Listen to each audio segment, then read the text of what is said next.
Blog Talk Radio.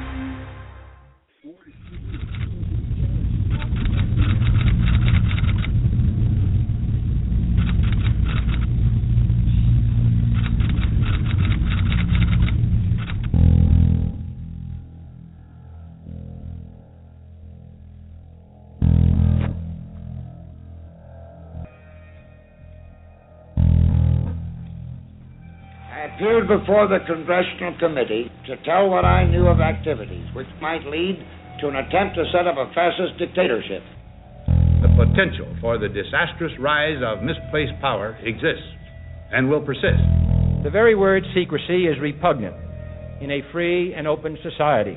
And we are, as a people, inherently and historically opposed to secret societies, to secret oaths, and to secret proceedings. President Bush signed a formal agreement that will end the United States as we know it, and he took the step without approval from either the U.S. Congress or the people of the United States. The secret organizations of the world power elite are no longer secret. It's known as the Bilderberg Group. Could their objective be world domination? I'm Jim Tucker. I've chased Bilderberg for 30 years.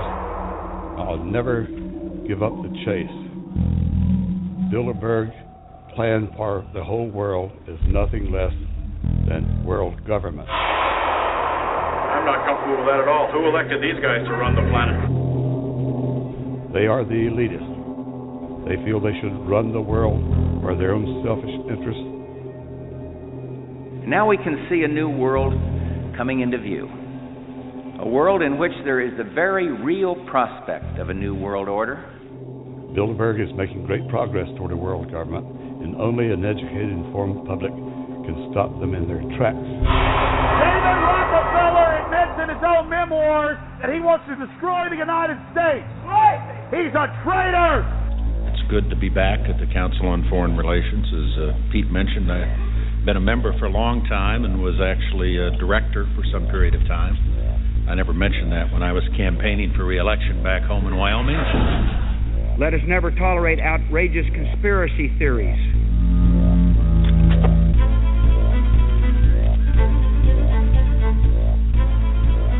I need you to move off the property, please. Some shots were fired.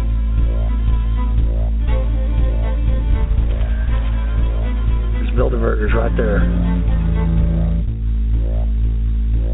The Trans-Texas Corridor is a vital part because we stop it here in Texas. We stop the new world order right here in Texas. This thing started here.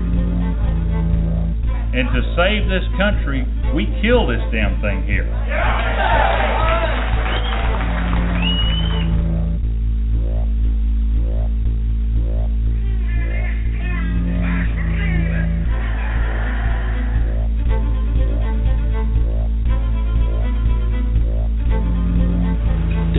A chance for the President of the United States to carry out a phrase his father used, and that is a new world order. Your new world order will fall. Humanity will defeat you. The answer to 1984 is 1776.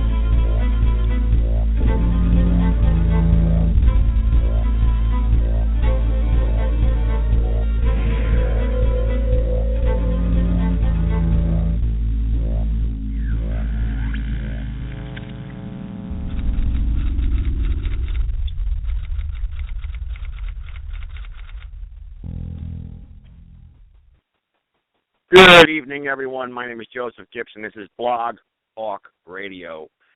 We are 100% live, 110%. I never knew what that meant when someone said 110%. What's 110%? You ever say, hey, we're here, 110%. What's that mean, 110%? I always knew 100% or 99.9%, but when people say 110%, I never figure it out what they meant by that. Just something I was thinking about real quick. Some of those silly things you think about from time to time. So I hope everyone's doing well tonight. I didn't advertise this show until late this afternoon. However, most of the people who do listen to this show should know what time I'll be on by now. We know we're on Tuesday, Wednesday, and Thursdays at 6:30 p.m. Wednesday, we only do a 1-hour show, okay? It's from 6:30 to 7:30, 6:30 to 8 o'clock. Thursday, 6:30 to 8 o'clock. And I believe Friday, we may do a show on Friday, and we won't do a show on Saturday. And we may get back into form and do a family and friends show on Sunday evening in prime time. I might. This week we didn't do it. I want to give everybody a break. Plus, I was a little exhausted, so I figured, we just take a day off this past Sunday instead of making all my family and friends just, listen in that late in the evening. Because Sundays, somebody told me people want to stay home, and they're at home, and they're getting ready for Monday, and it's late. You start broadcasting at 8 o'clock at night. The show don't end until 9:30. Well, a lot of people don't like that. It's a little late. And, your opinions matter. If you think 6:30 is a little late in the evening, I understand. We can always bump it up to 6 o'clock. We can even do it at 5:30 if you wanted to. It's up to you. It's up to you, the listeners. I'm pretty much available in the evening at those times, okay? I would like to always try to wrap it up by 7:30 because, I like to get in bed a little early, and so would my family. So, your input is important, so just send me an email at joegibsonishome@yahoo.com. If anyone has, anyone wants to converse on that, or if they have any show title suggestions, you're more than welcome to email me. Like I said, my email is joegibson.com. And if you have a suggestion for a show topic, or if you want to come on to the show and be a guest, and or co-host the show with me, because you have a certain topic that you feel compelled that needs to be addressed, by all means, microphone could be yours too. I don't have a problem with that. If you remember 2 weeks ago on Sunday, I had Chris Price from Branford, Connecticut on, and he talked about OCD and how it affected him throughout his life. That was a good show. Chris is a supporter of this show. He drops in from time to time. A couple weeks before that, we had Dr. Peter Ventura from San Diego, California on here. He runs and pastors a church out in San Diego, California, and his wife is a VFW commander for the veterans across the country. She's a commander in the state of California. She used to be a national commander. She was a national commander for the VFW.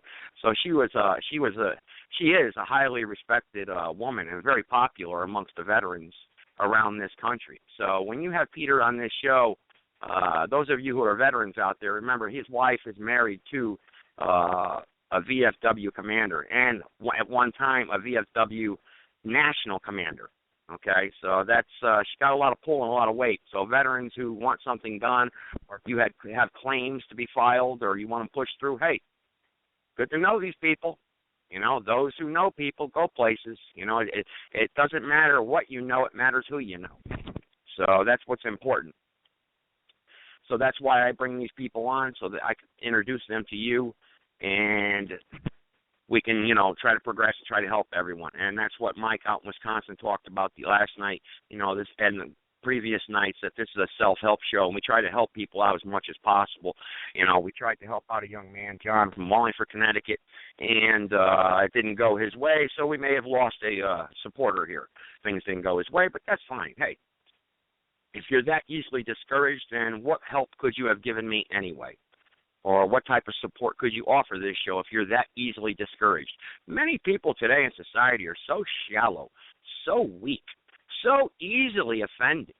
I mean, it's terrible.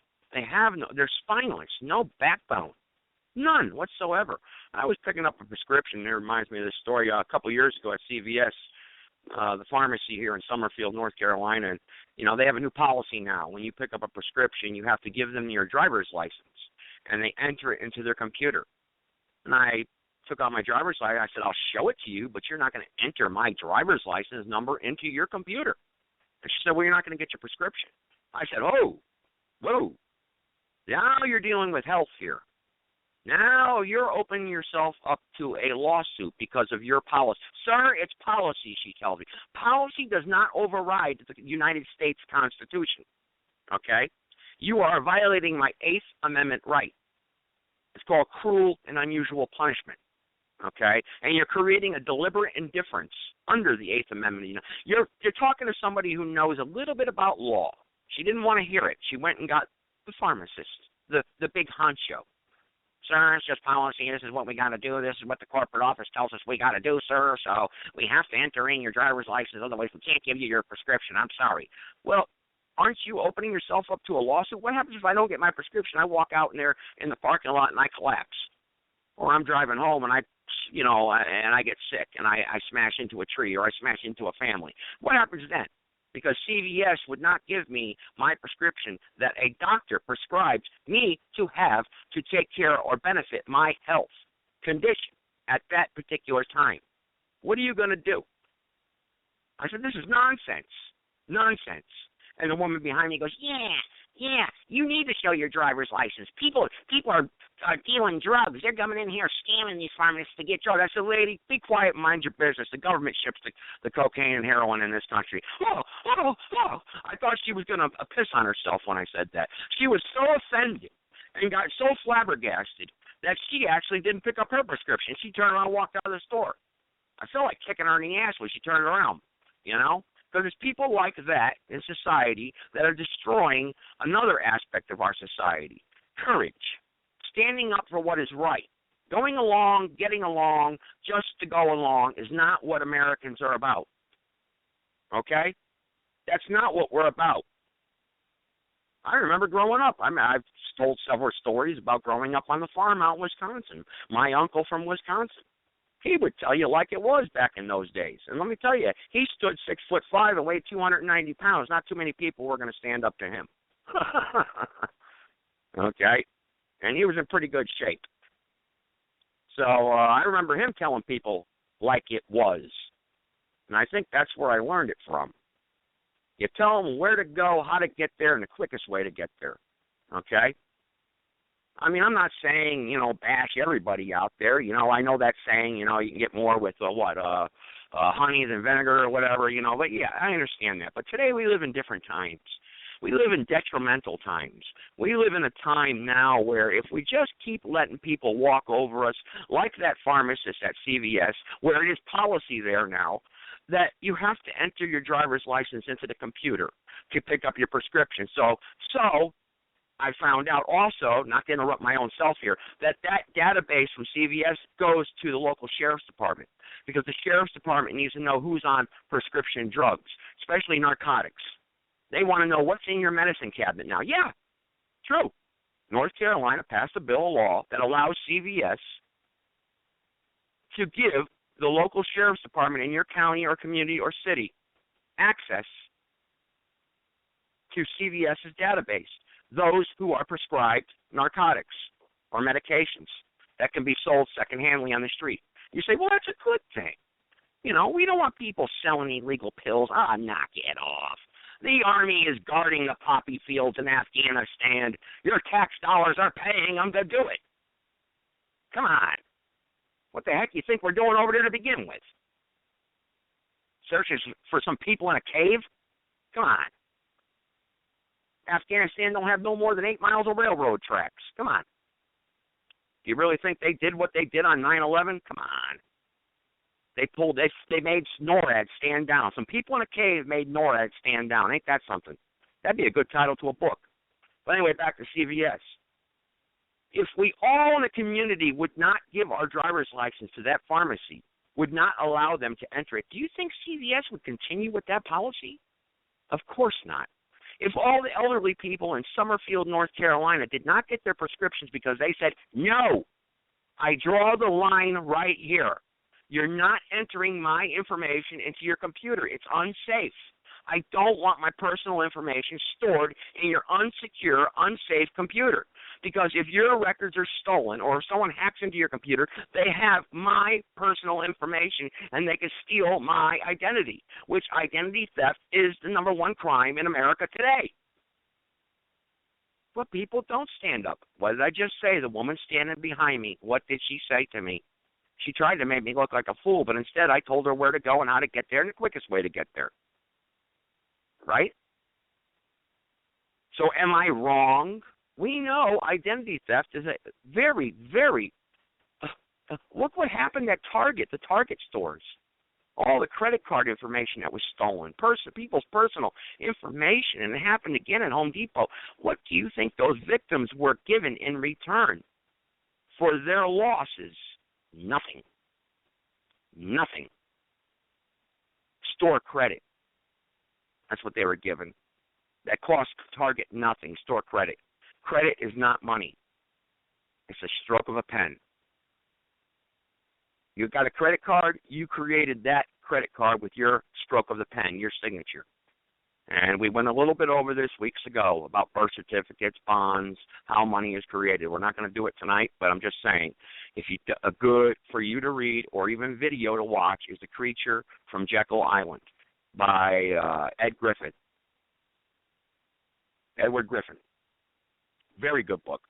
It talks about the creation of the Federal Reserve. It talks about money. I listened to the audio version about 8 times, so I can recite it to you word for word. But that is a very, very educational tool that will teach you about the Federal Reserve, where money comes from, how it's created, and where it goes. Remember, there's only so much money in circulation. Who has the money? I was talking to somebody about this a couple of days ago. The older generation people used to do what? They'd save their money. They'd hide it in their mattress, under their bed, in their closet. They would hide it because they grew up during the Depression, and they knew that in a moment's notice they could lose everything. So they always had a nest egg put away, a little piggy bank. That generation is dying off. Okay? The younger generation has no money. They don't save anything. They have next week's check spent before they even got it. And if they don't get it, they're in big trouble. They're panicking. Cell phones start getting turned off. Car payments don't get made. Insurance is canceled because the younger generation today, like we talked about last night and many times before, are ill-prepared for anything. They're dumbed down, morally bankrupt, and have no clue as to what is really going on in society today, or what is going on even in their own personal lives sometimes. Now, this may sound cruel. I'm sorry. On these issues, we've got to talk about them. We've got to be cruel. We can't be polite about this stuff anymore. We can't let people walk all over us. These companies, let me tell you, the worst company I cannot stand is my internet provider, AT&T. I cannot stand this company. But they have a monopoly. They're the only company I could use to receive internet service. They are the biggest scum on the earth. Oh, well, Time Warner. I used to be able to use Time Warner, and Time Warner, we'll go into that maybe another time. I ended up suing Time Warner, and I won. Okay, I took them to a small claims court, and I beat them. Okay, and I got a judgment against them, and they paid me. Not that much money, but I won. Time Warner, they're the worst. I say AT&T is number 2 then. All right, so I got to backtrack, take back my words on that. Time Warner is just, oh, Lord. If you have Time Warner, please cancel them. I don't advocate anyone signing up with Time Warner. But if you're stuck in a situation like I am, I live in a rural community, there's only a couple options I have. Time Warner, AT&T, and that's it. That's it. There's nobody else. So what do? You got to pay. You want to play, you got to pay. That's just the way it goes.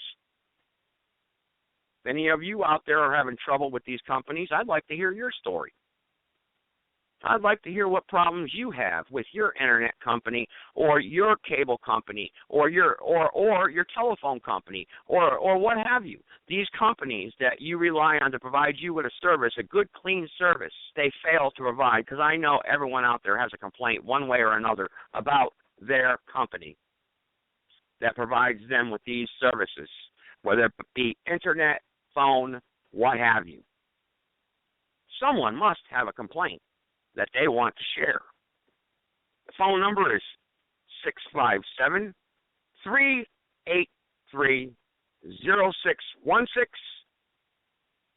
Press 1 and you'll be connected to me, and you can share your story. Or, like I always say in the beginning, if you have something else you want to talk about, by all means share it, and I'm sure we can roll with that too. I'll connect my first caller here. Reidsville, North Carolina. Bridget, go ahead.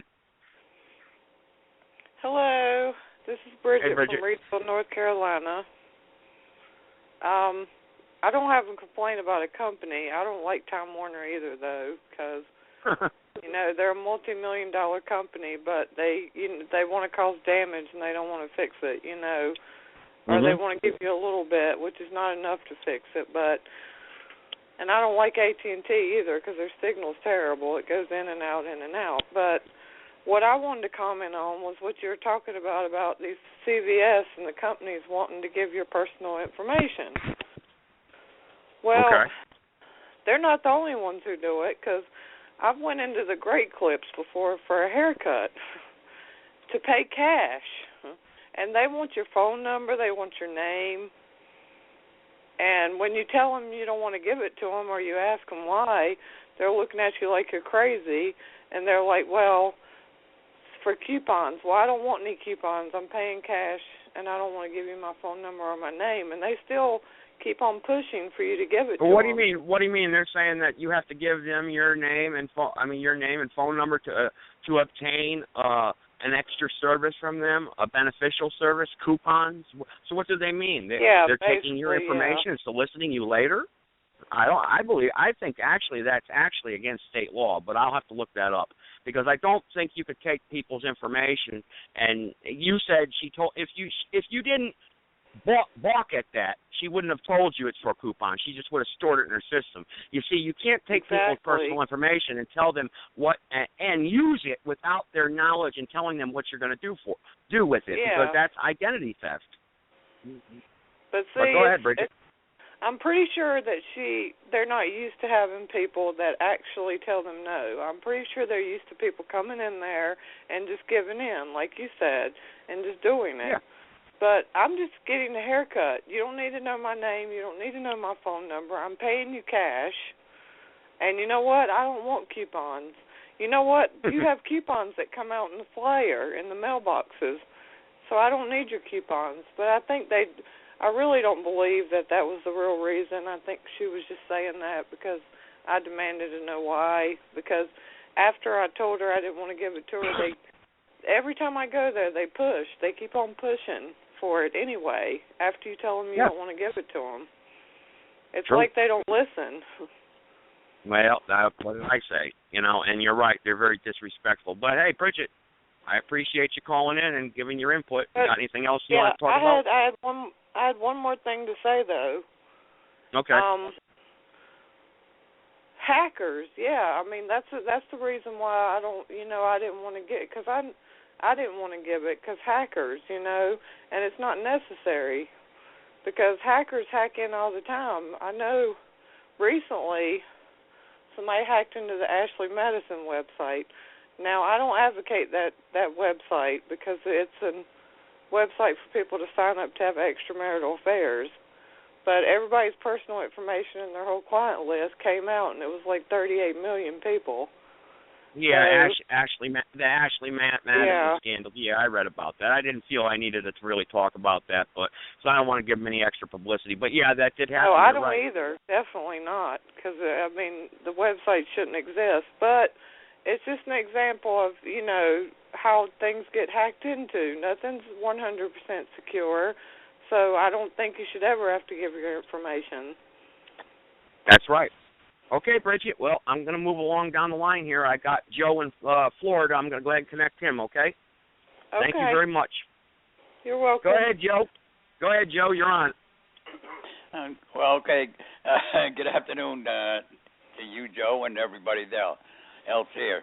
I was going to talk about Comcast, okay? It's the very same thing as AT&T and the rest of them.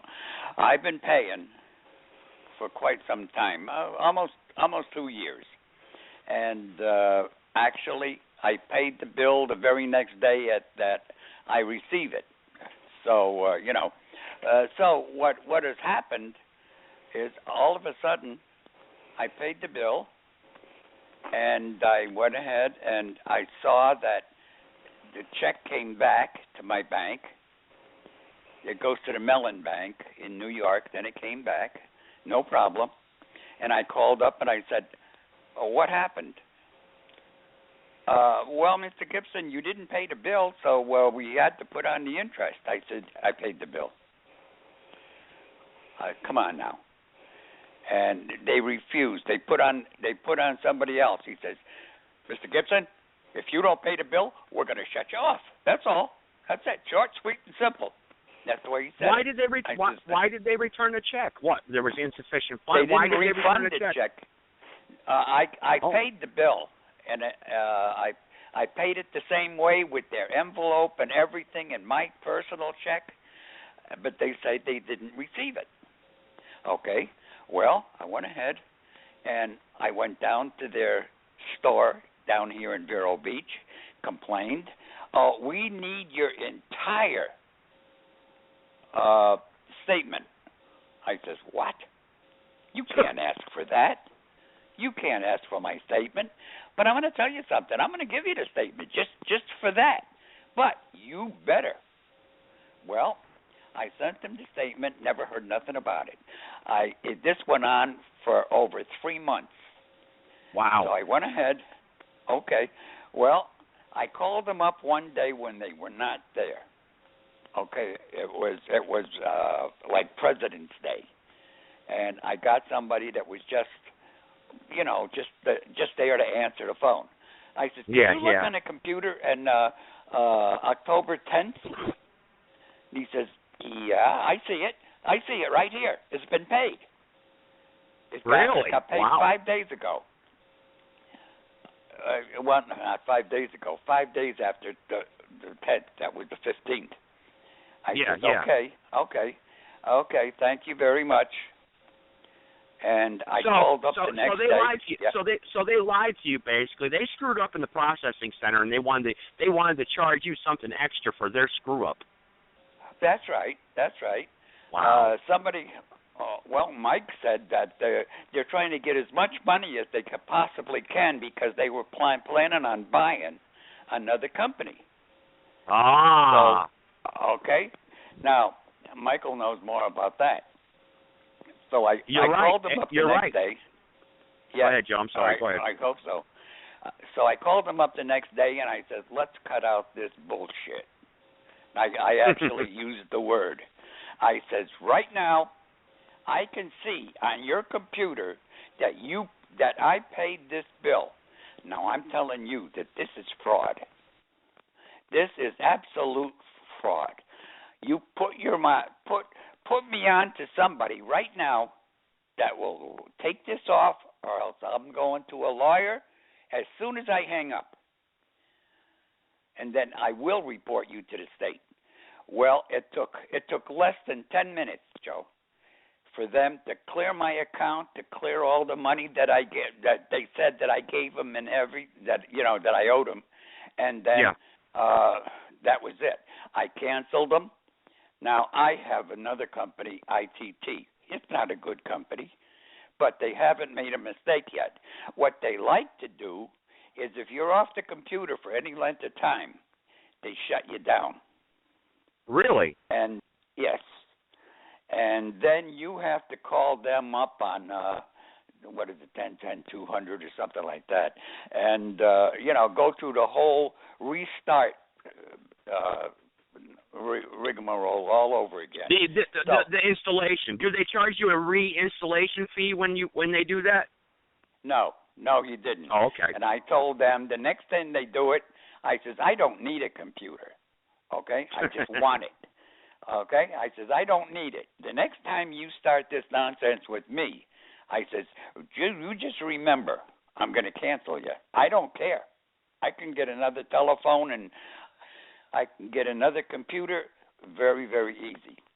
So that takes care of that.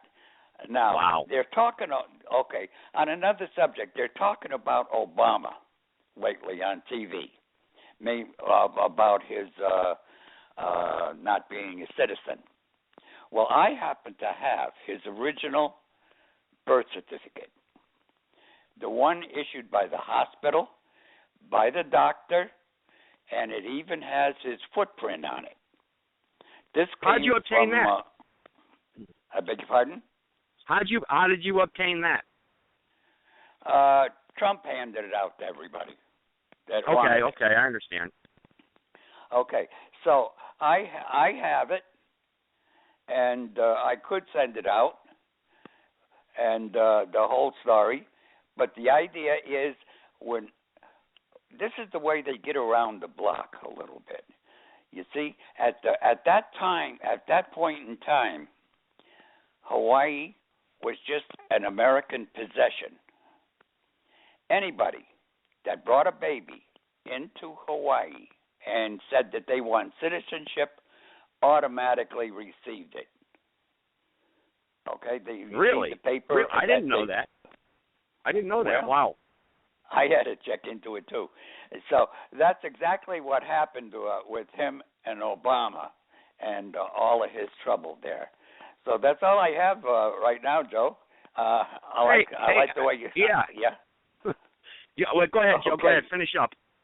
That's all I've got to say. But thank you very much. I enjoyed your show starting this morning.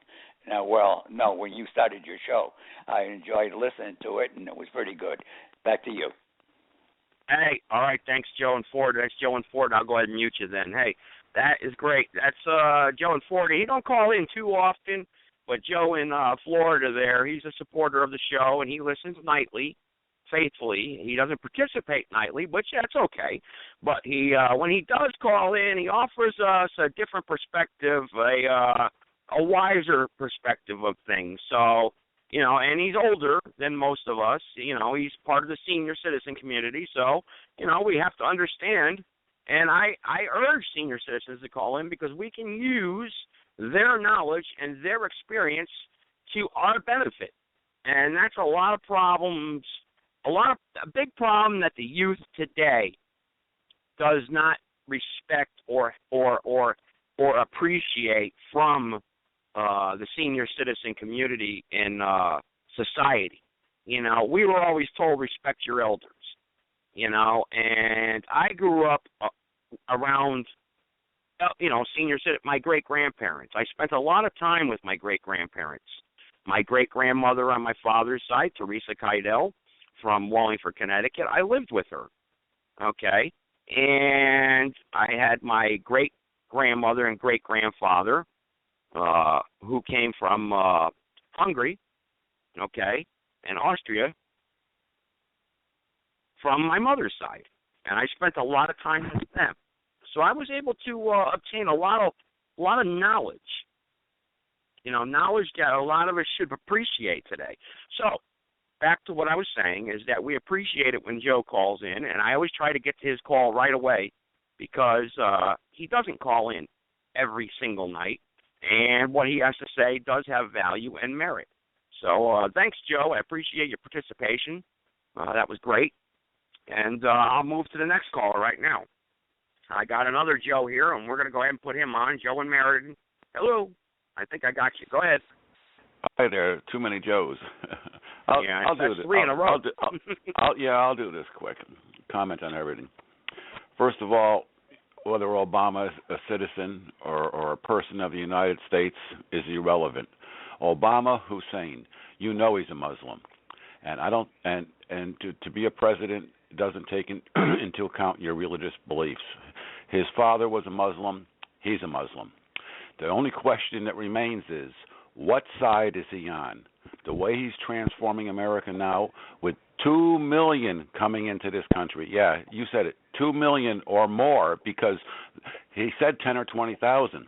But now it's going to be more because 2 million, and they're going to bring in their families and everything else, and it's going to be millions and millions.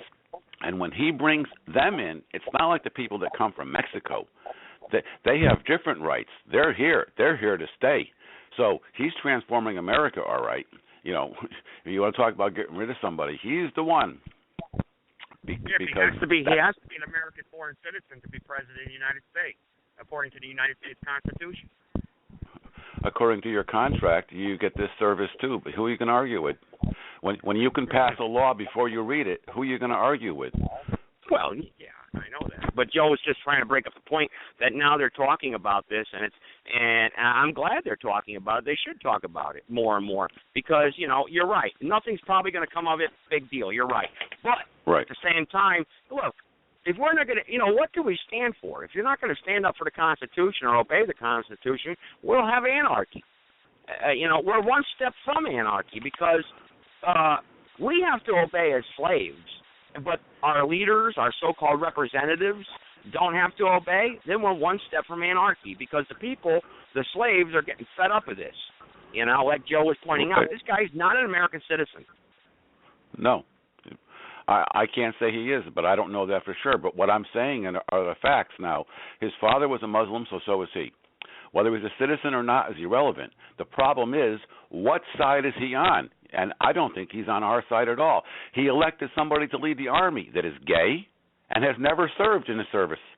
And you know how many other gays he's put into power of some kind? Much more than you care to imagine. The army is turning into nothing but a bunch of sissies. That's what true. it's turning into. There are people over there raping boys right in front of them, and our servicemen are not allowed to do anything. As a matter of fact, there was a Green Beret that was kicked out or something just recently because he did something. You're not allowed to do anything. In any event, I know about your bills and everything. First thing you got to do is you got to cover your ass. CYA. When you have a service provider, you always search out someone else just in case. Always have a way out of everything. When you're going to get your prescriptions, make sure you have your prescriptions available to you at home so that when something happens and you don't get them, you can fall back on something. That's a better way to do it. Always have something to fall back on. Never rely on that Friday paycheck because it generally doesn't come on Friday, and then you're screwed. You're hitting everybody up for $40, $60, $80, $100. You got trouble with bills that you receive from your customer no service utilities. You do everything in writing, and when they tell you have to return your equipment to them that they installed in your house, you tell them you're not going to return it unless they pay you, and you send them an invoice for $35 if you return it.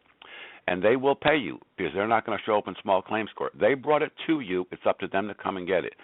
Then what you can do is you can call up and tell them to get your wires off the side of my house. Otherwise, it's going to be $75 a month for every month that they're there. This is America. That's what you do.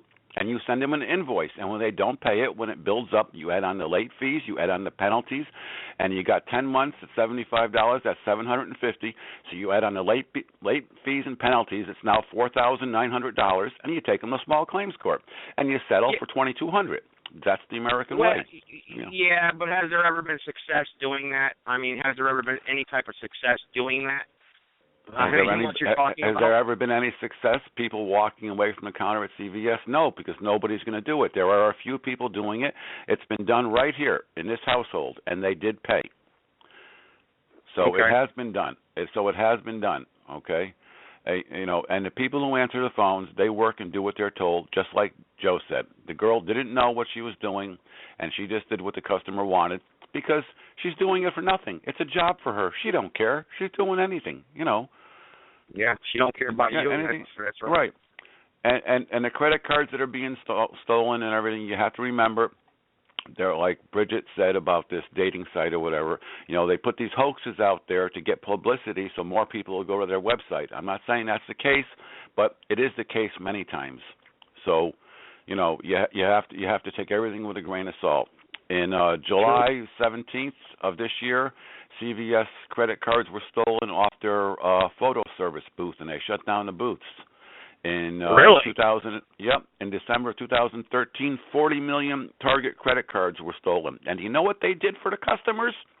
They baffled them all with letters saying they could sign up for free credit protection for 1 year, and then we're going to sock it to you at so much every month. That's what they did for their customers. Isn't that fair? Isn't that fair? Well, listen, I got Mike, too, wants to join in on this conversation, so I'll put Mike on live. Mike out in Wisconsin, okay? I got one more thing to say about the utilities. All right, go ahead. About 3 months ago, 4 months ago, Connecticut switched to all digital. You no longer receive analog signals on your TV set. You have to have their converter box. But their converter box is free for 1 year. And the reason why it's free is because it doesn't work. I'm done. All right. Well, there you go. Why don't we call them and find out why it's not? Why? That's because I'm not going to waste. Because I'm not going to waste my time. I'm going to put it back in the box and send it back to them and go without TV and put up an antenna and receive what I want to receive for free. And that's the end of the story. Well, I'll tell you what I'm going to do is I'm going to challenge that policy at CVS because, like you said, it can happen. And I'm going to, not tonight, but, because we're going to be running short on time, but maybe tomorrow night I'll call the pharmacy live on the air and ask them, is that really a written policy? And the same policy holds true. Fine, you want my driver's license, I want my medications. It's your policy, you have to have. It's my policy not to give it. We're going to have a bilateral agreement now. If you want it, it's going to cost you $25. Well, yeah, and they're going to laugh at you and throw you out the store. But I understand what you're saying. Yes, you should say something like that. You're right. But you're not going to win. But that's why I'm saying here on this show we got a little leverage here because you get a radio show talking to them, they're going to balk. And hey, maybe wake a few people up. You never know. Who knows? But that's what I might do. Go ahead, Mike. I'm sorry to make you wait. Go ahead. That's okay, Joe. I want to say two things. One, we made history yesterday. Who did? We did, the country. Nobody even knows it. The Pope landed in Washington, D.C., and he met the devil. I like that one. That's pretty good. If you know what I mean. Yeah, and, you're right. And talking about CVS I was listening to the show yesterday while I was driving back from my doctor's appointment, and I had to stop at Walmart to send through some prescriptions. Okay. And this is the first time they ever done this to me. They wanted my driver's license just to drop off the prescriptions. And what did you do? I was fighting them through the intercom because I went to a drive-thru while I was listening to your show here, and they were like, well, we can't accept your prescriptions without your driver's license. We have to know it's you. I says, what the hell is the difference? You're only dropping it off to be filled. Right. I said, I have to give you my license when I pick it up. I said, your camera out here don't work, does it? No. So I said, how the hell do you know it's me or not? I could be giving you a stolen driver's license. Well, that's our new policy. So send the license in. I had to send the prescriptions in. Then I had to send the license in, and then they sent it back. And I says, well, am I who I say I am? Well, it looks like it. I said, well, you can't see me, so you don't know. I said, but I'll be in a day or so to pick up my prescriptions, and I'll be talking to the pharmacist because I know who she is very well, and this is not going to be appreciated. Well, what was the outcome? Well, what? The outcome was she said she was sorry, and I drove away because I'm going to go in tomorrow and pick up these medications. But I'd never, ever had to give my driver's license to drop off prescription scripts from a doctor. I mean, No, I've never heard of that either. I've never heard of that. Off, they fill them, then you come in, you give them identification, and you buy them. And so, I understand what my brother's saying about security and my father, in the world and everything, but just like Bridget said, sometimes it just crosses the line. There's places out here now that want your thumbprint. Yeah. When you pay for. Let's put it this way, Mike. So tomorrow you're going to go talk to them. So tomorrow night we're going to be on the air. Okay. What kind of resolution are you going to want? I mean, when you go talk to them, okay, what are you going to say? I mean, what's the resolution you're looking for? You showed her your driver's license, right? You gave it to her. right? To drop. I know I have to show my license to buy them. That has never been a problem, okay? Because I'm buying, opiums, so, they're a controlled substance, and I understand that they have to, see who I am and everything. I mean, they know me just like, a good friend. Heck, I'm in there every couple of weeks anyway, but I'm going to talk to the pharmacist and say, if this is your rule, if you implemented this rule, you're going to piss a lot of people off. Because, first of all, just to send my license in with my prescriptions doesn't mean anything. Because I wasn't having them filled at the moment. I was just sending in the scripts. And, but Mike, aren't you worried about? But let's get to the real original point here. Okay, you hand this woman your driver's license. Okay, you don't know this woman personally. What? She copies down your driver's license number, your name, and your address. She's got you. Or while you're waiting at the window, she goes and copies your license. She's got you. She can open up credit card accounts. She can steal your identity. So how are you now protected? Yeah, well, that's very possible because I'm sitting outside in the vehicle, and they have my driver's license inside. I can't see them, they can't see me, so I guess I have to go with trust. But when I go in there by person, I'm standing there watching them do everything, and she takes my. And all she does is she takes my driver's license, looks at my picture, and gives it back to me. She didn't put anything in the computer or anything. She's just photo-opping me, And it's like, who cares?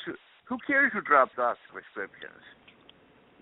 Well, but Mike, I know, but again, you're going to go in tomorrow and talk to the pharmacist. What do you think he's going to do for you? You think he's going to change the policy? Yeah, you're going to vent.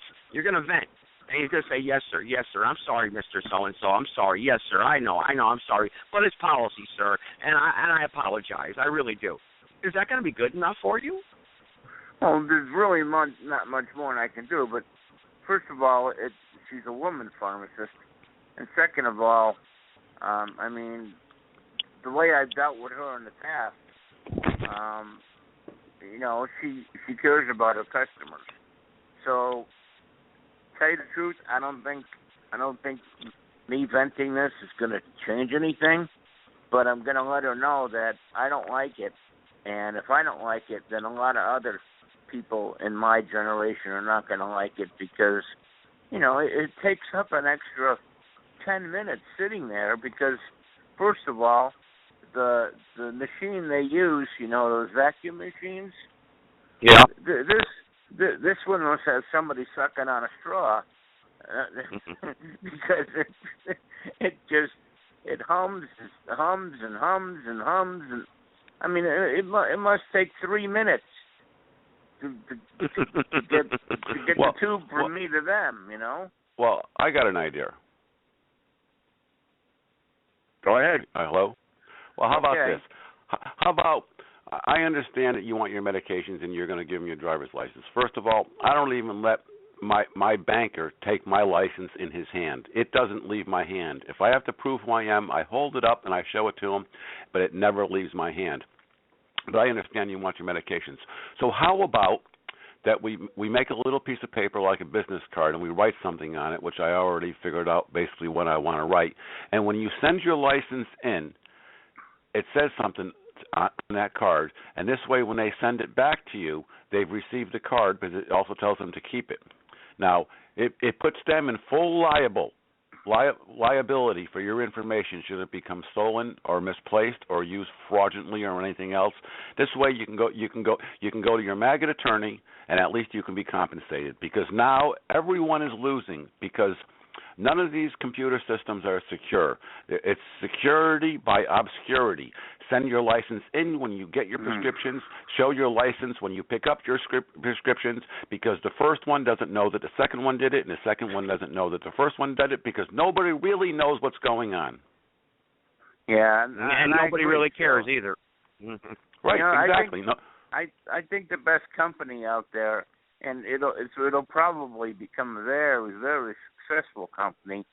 You know, Rush Limbaugh advertises it on his show, and the advertising on his show is $50,000 a spot.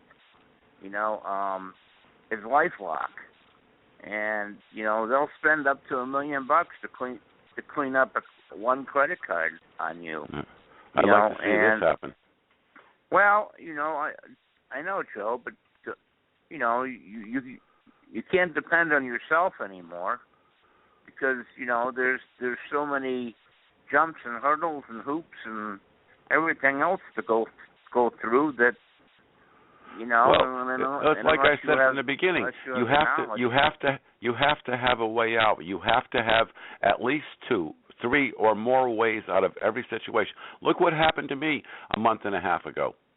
If it was anybody else of a normal American race here, they would have been devastated. You know what? It bothered me and it affected me, but I really don't care less. And if you take my idea and you give them that card, it's a contract. It's a unilateral contract. And if they don't send it back to you, it's a bilateral contract, which means they have agreed to it. So therefore, you have legal justification to sue the hell out of CVS or whatever you want for everything you've lost and whatever you want. And I think that's the way it should be done, because you get 500,000 people doing that. Where's the proof that they accepted your card? It's written right on the card. Yeah, but they could say I never got it, and you could say I actually did. But it doesn't matter. See, it doesn't matter. You send the card in. It's a unilateral contract. You sent it in. They don't have to agree with you. You did it.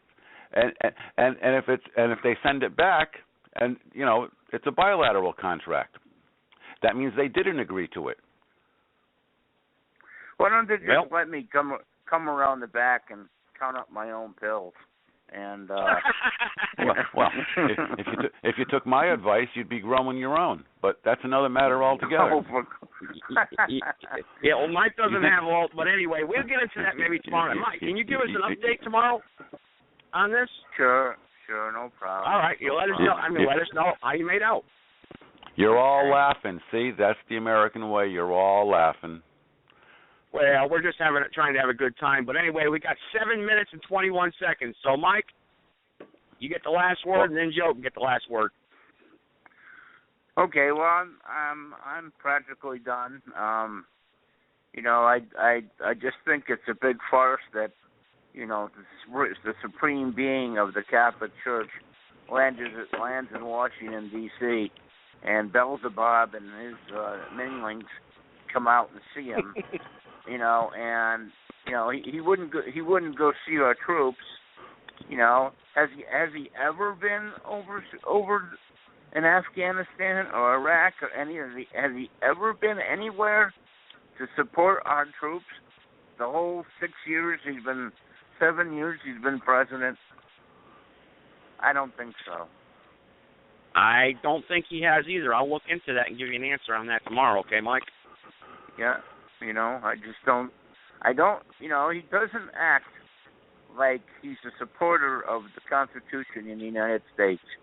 And I don't know what the heck is wrong with this country that, they want to impeach Nixon because he stole, 12 minutes or whatever of somebody's conversation. They'll impeach somebody over that, but they won't impeach, some ding-a-ling for, putting in Obamacare, which, I went to my doctor yesterday. I'm sorry to take up time, but I went to my doctor yesterday. I used to go in and give him my medical card, and I never saw a bill, because of my Medicare supplement and everything.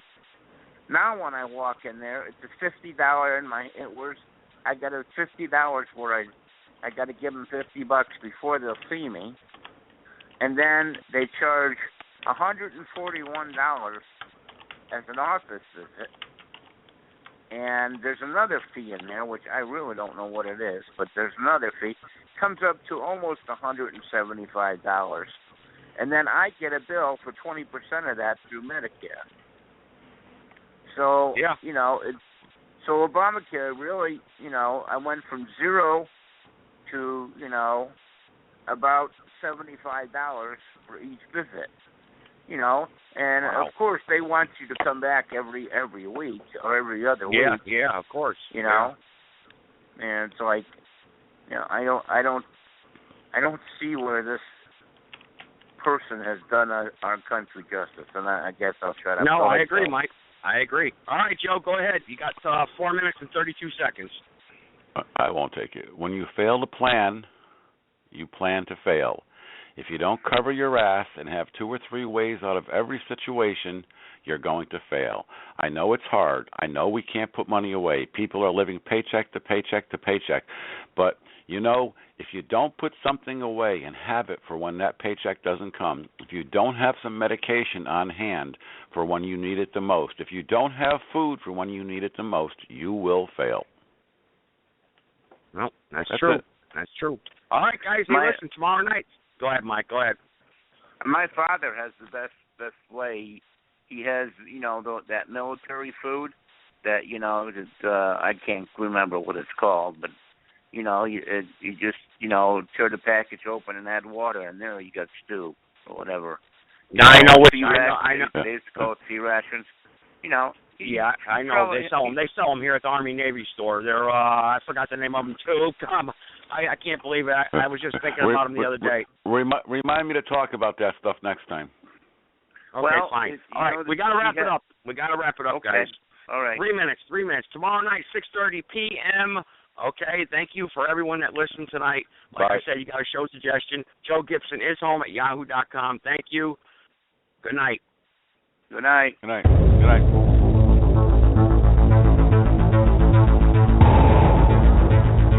In the councils of government, we must guard against the acquisition of unwarranted influence, whether sought or unsought, by the military-industrial complex. In Dallas, Texas, 3 shots were fired at President Kennedy's motorcade in downtown Dallas. The first reports say that President Kennedy has been seriously wounded by this shooting. It is a big idea, a new world order. It was almost as if it were a planned implosion. It just pancaked. Either you were with us or you were with the terrorists.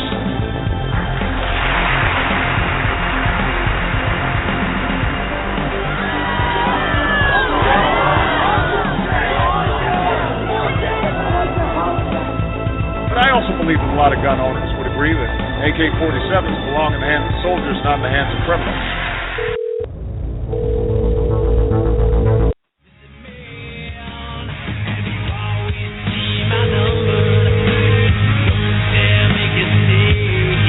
But we are making a stand, and we're waking everybody up that 9/11 was an inside job. And you are the minority. You are the cowards who don't know the truth. You're the people that serve this evil system. You're the people that serve a system that hurts innocent men, women, and children, not just Iraqis, not just Afghans, not just Africans, but the people right here in this nation. You serve a new world order that attacks and feeds on you. And I'm here to tell you that you will be defeated. Your hours are numbered. We've got the energy. We've got the life force. All you've got is evil backing you up. All you've got is greed and liking to look at yourself in the mirror. Because deep down, the New World Order is a pot-bellied, chicken-necked ninny. And all the armor and all the weapons are nothing. Joseph Gibson. You are nothing compared to good. You are nothing compared to life. And you will be defeated.